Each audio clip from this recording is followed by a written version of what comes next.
Last question. Cody, would you ever take a date to an art exhibit?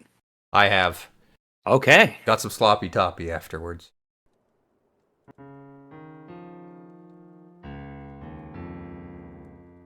Welcome to Tairimo Boys podcast. I'm your host Cody. With me in second chair is the boy able to take 1,000 kicks to the nuts with zero effects. It's Jeremy. I don't know about that. I'll test it to make sure.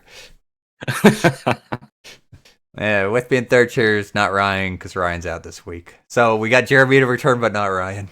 I'm back. So hopefully we'll be able to have all three of us back here again soon. We'll work it in some way. So, ladies and gentlemen, me and Jeremy reviewing a movie. Jeremy, do you remember what our last movie was just the two of us was? Was it Jurassic Triangle or whatever? Yes. Oh my god. The all-time classic This is a movie, Jurassic Triangle. Now, will this one be better? a breath of fresh air. Yep, so today we're reviewing the 2025 movie Novocaine, which is the story about the guy who can't feel pain. He's just an assistant manager in a bank. He has to go and save his girlfriend from evil bank robbers. So, Jeremy, I remember you saying that you watched this in theaters. Yep. And you thoroughly enjoyed it. Yep.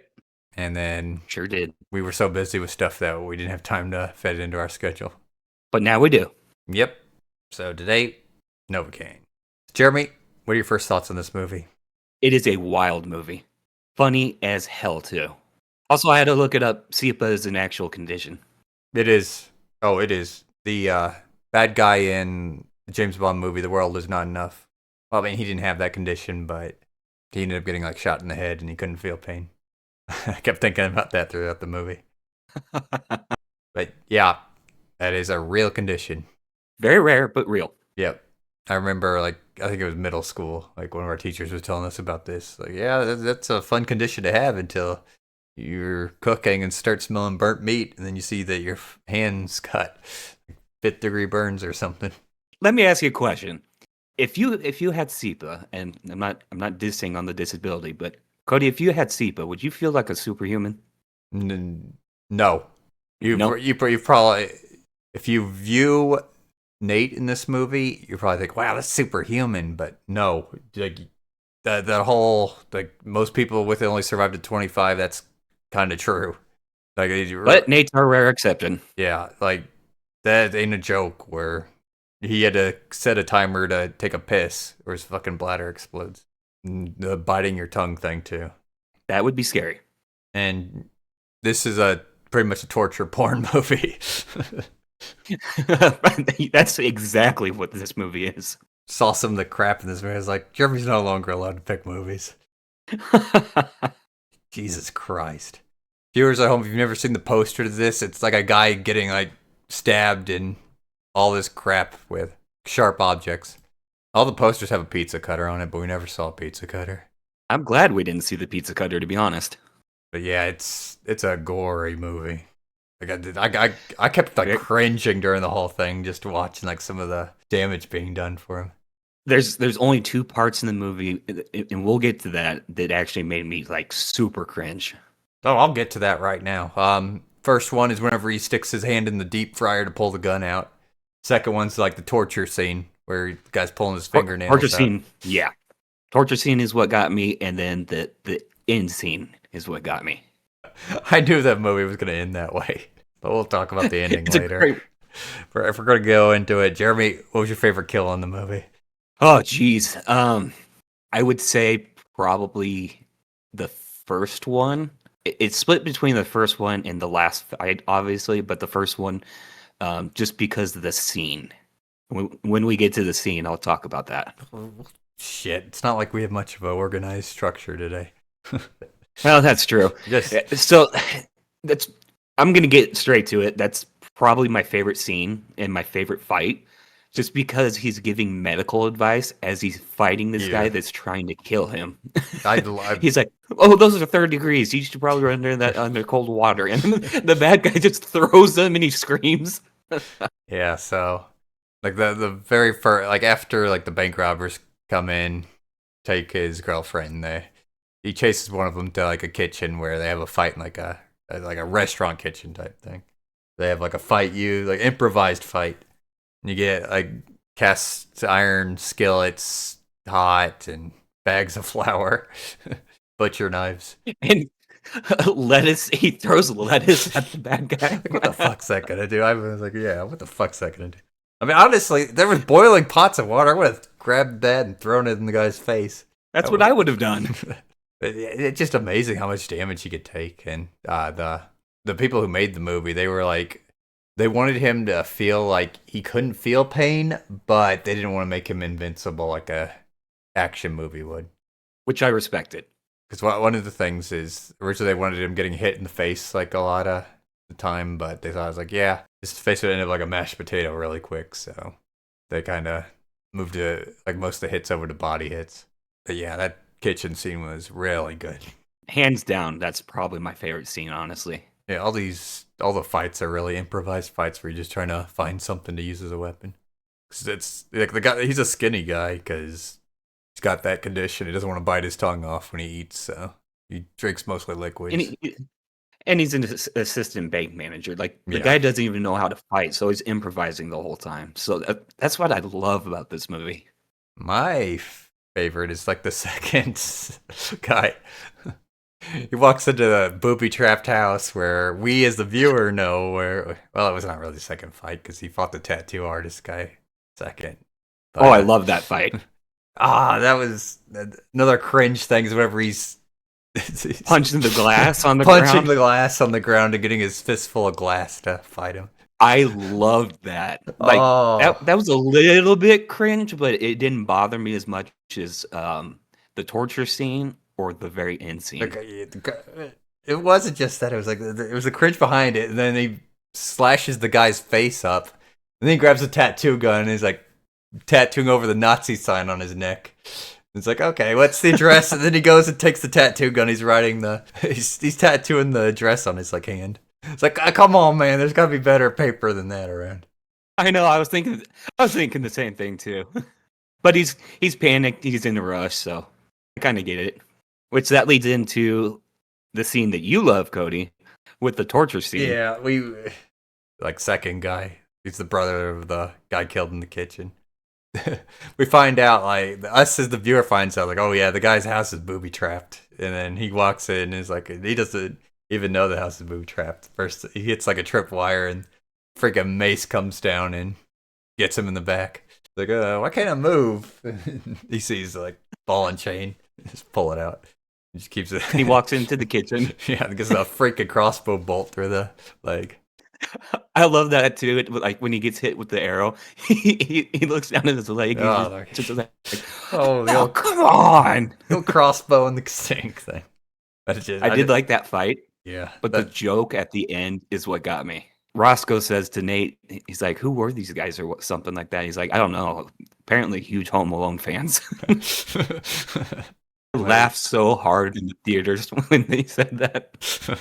I just like the way he kills him, where he gets him in a leg lock, and then he was unable to pull the crossbow bolt out of his leg, so he ends up just slamming the tail end of it, and it impales the guy's neck and his other leg.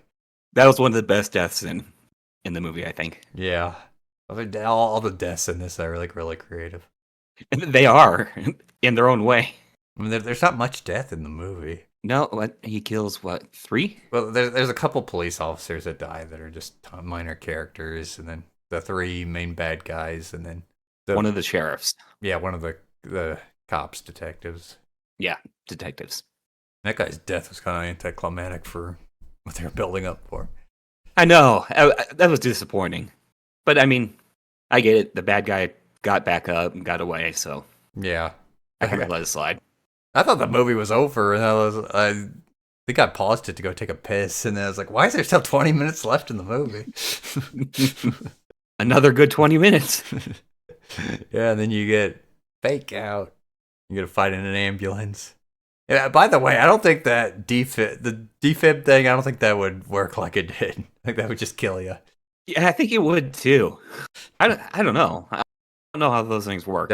They shoot like electricity through your whole body, like through the heart, Like that'll knock you. That'll either kill your heart or knock out of rhythm. So it should have knocked them both out, but Yeah. Whatever. we'll let it slide. But that led up to the other most cringe moment for me. The fight between the final bad guy Yeah, he gets him in and like Nate. that wrestling arm lock and then breaks his arm where the bone was sticking out. As soon as I saw that, I go, I know exactly where this is going because I don't know if you've seen it in season 3 of Invincible, but if I remember right, Mark does that to Conquest. Oh no, I haven't seen it yet. I'm definitely gonna have to watch it. Yeah, there's 3 seasons of that now. Fourth one's about to come out. Jesus, I gotta catch up. Yeah, ripped out bone straight through the neck. Which was badass, but it grossed me out, and that was my other most cringe-worthy moment of the movie. Other than that, I was fine with everything else. Like I said, I did him walking around most of the movie with the deep fryered hand. He takes damage throughout this movie. Yeah, the thing is too is they shot the movie in just about order so they kept like the damage consistent throughout the movie. Oh, smart. Cody, who was your favorite villain? Well, I mean, it's not like the 2 henchmen guys were well developed. No, they really weren't.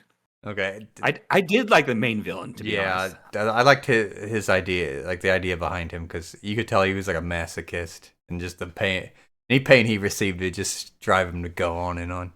While Nate's, he just can't feel pain, so he could keep going and going. Yeah, it's like complete opposites. By the way, did you see the twist coming where they were brother and sister? No, I did not. I did not expect that. I only saw it come in whenever he threw her like the bag of gummies and was like, "You like those? Like these are your favorite." It's like, oh, wait a second. She said that's when I started to guess it, but before that, no. That confirmed it for me, and then like maybe 30 seconds later, they fully confirmed it. But like, wait, she said she came from a bad home and had a big brother, so yeah, they're in on this. Speaking of which, Sherry is hot. I'm not gonna lie. We don't get no boob bonanza today. No, unfortunately not. You get close to one with one of her paintings, but no dice.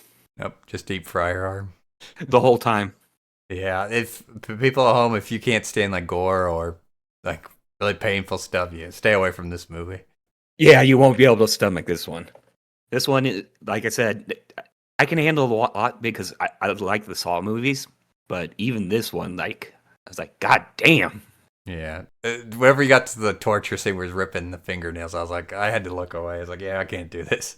Although I will say that the idea behind it is funny, where he's like, oh no, it hurts so well. Oh. I do love that. Psychopath. You sadistic bastard. And you can tell like he's just trying to stall. Yeah, he's trying to stall till Roscoe arrives.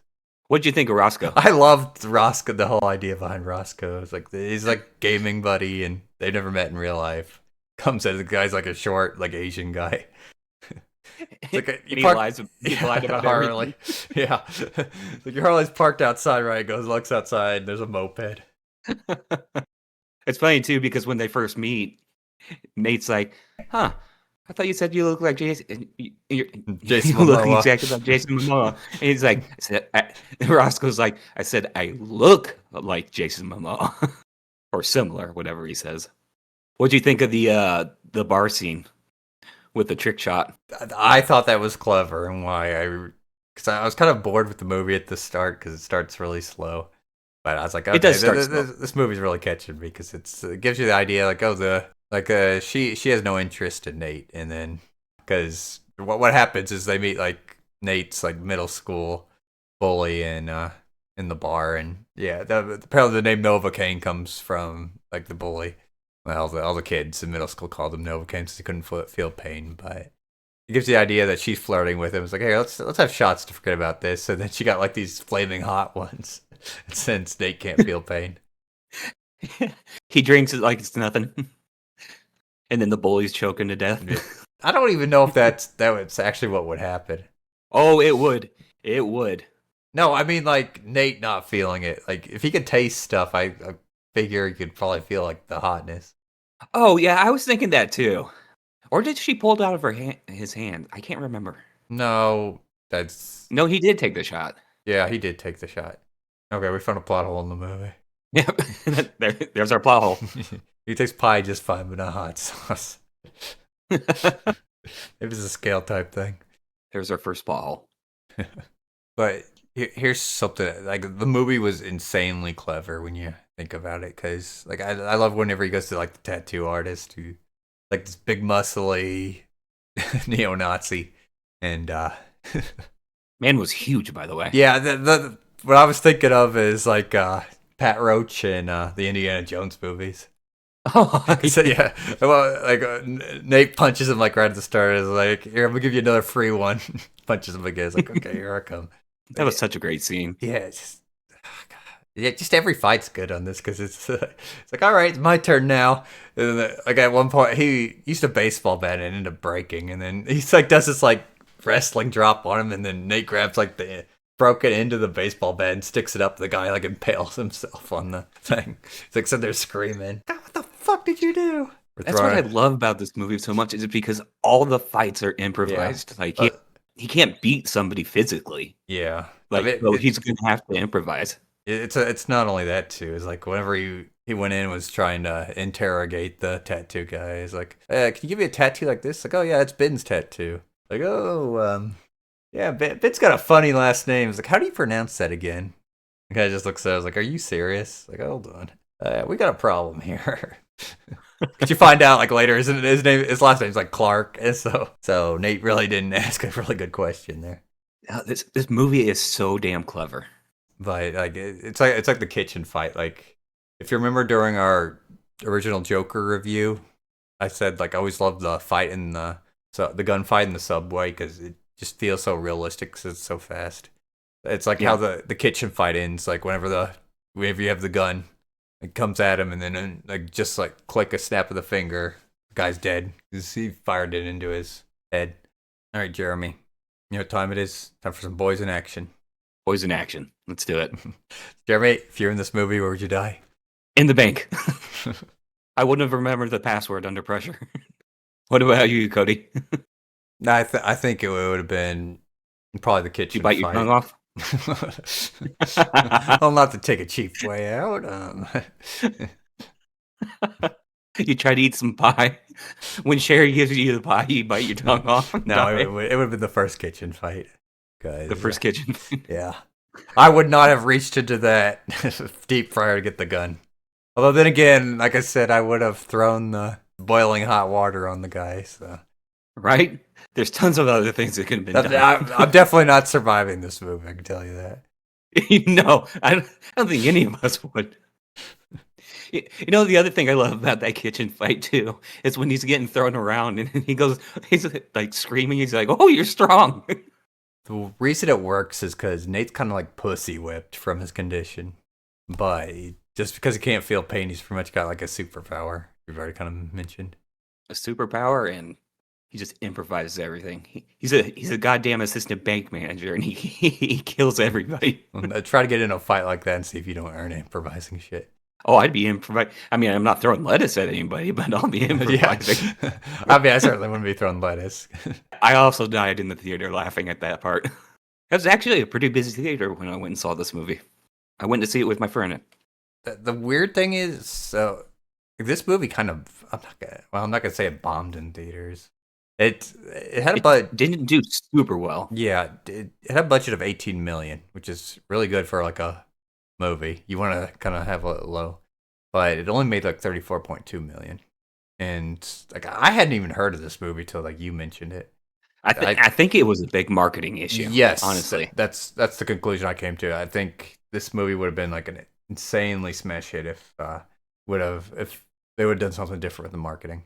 There wasn't much marketing. I just remember seeing. I think I saw one preview of it. Me and my friend were watching another movie, and I saw one preview of it, and we're like, "Let's go watch it. Looks funny. Looks fun." But it was. I don't think it was well marketed. Yeah, I'm gonna chalk it up for that too. Which is a shame because honestly, it's a good movie. Yeah, I think this is like one of those. You don't have the whole idea that you really need to be making a bunch more money over the budget because to pay everything back. If the budget on it was 18 million, I doubt the marketing budget on it was a bit more. I bet if anything, the movie broke even, and then they'll probably make their money back on streaming sales and syndication. Yeah, agreed. I just hope they don't make a second movie. There's no reason to make a second movie. No, there's absolutely no reason to make a second movie. I do not want a second movie of this. Like, this is just fine the way it is. Yep, let's end it there. Although, I think if you were to have like a action movie where you got like a James Bond character with this ability, I think it might be interesting. Yeah, that is actually, that'd be an interesting idea. So, Hollywood, you can pay us for the idea. Yep, the suggestions. We'll take our pennies. We'll take $1 million for that idea. Yeah, agreed. All right, Jeremy, pass top on to you. We've already talked about favorite fight scenes. All right, we talked about favorite villains already. I don't think I have anything more to add to it. Well, let me ask you this. So how, on a scale of 1 to 10, how cringe was this movie for you to watch? Like, how hard was it for you to get through this? Well, it wasn't too hard. Like I said, I was looking away during the torture scene. So with the fingernails. Basically the worst scene. Yeah, there's just a couple scenes. If the viewers at home, you'll enjoy it if you don't like the torture or pain and stuff. But there's probably a few scenes, and you'll know them when you see them, where you'll just look away. Yeah, other than that, it's not that bad. I mean, he's taking some serious damage. And yeah, there's some. I don't want to see a damn Saw movie, but. Oh, I do love the Saw movies, so I was able to stomach this. But even the fingernail scene got me. I watched it, but it got me. Right? Would you eat that pie? It's cherry pie. Damn right I'd eat it. God, it looks so damn good, didn't it? Yeah. Fuck yeah. Last question. Cody, would you ever take a date to an art exhibit? I have. Okay. Got some sloppy toppy afterwards. Chicks dig that kind of shit. Yes, they do. Yes, they do. Good for you, man. Well, that answers that. Didn't get the answer you wanted, did you? Well, it wasn't the answer I was expecting. Damn. Oh, yeah, science museums, history museums, chicks dig that shit. You're gonna take a date somewhere, you do that. Yeah, and it's a great date spot. I don't give two shits about art. That sloppy toppy afterwards is pretty artful. I'll tell you that. A fucking Renaissance artist for that. It was a work of art, huh? A Van Gogh, if you will. All right, that's all I got. All right, Jerry, final thoughts. Final thoughts. I love this movie. If you can stomach getting through some of the rougher parts, like he takes damage the whole time, and like Cody said, it is kind of like a torture porn movie, but it is a great movie. It's funny throughout the entire movie. There's action throughout the entire movie. It's creative as fuck. I love this movie. Fair enough. Yep. I've said all my thoughts. Great movie. It's not the best thing in the world. Unless you have like a low gore tolerance, I wouldn't recommend it. I've got a low gore tolerance, and I watched it and enjoyed it. Just turn away from a few scenes. You'll know them when they happen. Well said. Yep. And by the way, chicks also dig musicals. That is also true. There you go. There's your advice for today, folks. All right. So, Jeremy, let's scale this bad boy. Let's do it. So, I already mentioned it, but in the James Bond movie, The World Is Not Enough, you had that villain that couldn't feel pain. He was a really badly written villain. I'm not going to even tell you anything about him. People think about the chick with Stockholm Syndrome from that movie more than I cringe. My mom always said the world is not enough. But we've got the James Bond scale today. So Jeremy, on a scale of GoldenEye to The World Is Not Enough, where'd you rank this movie? Oh God, that's not fair. I'm gonna put this one fried hand underneath GoldenEye. Fair enough. Why isn't it fair? It's not like The World's Not Enough is a good movie. Well, that's true. Pierce Brosnan got screwed, like we've said in our GoldenEye review, and I highly recommend everyone go watch that. GoldenEye's that is very absolutely classic, and then the rest of the movies he got were rough. Yeah, bad script, to say the least. Plot sucked in them. He's my Bond, though. Yeah, it's everybody's Bond. It's pretty close, as we discussed. Yeah. All right, everyone. Thank you for another episode of Tairimo Boys podcast. Don't forget to like, subscribe, leave a comment. Tell us what you would do if you couldn't feel pain. Don't forget to ring the motherfucking bell. Stay Stay tuned for more episodes.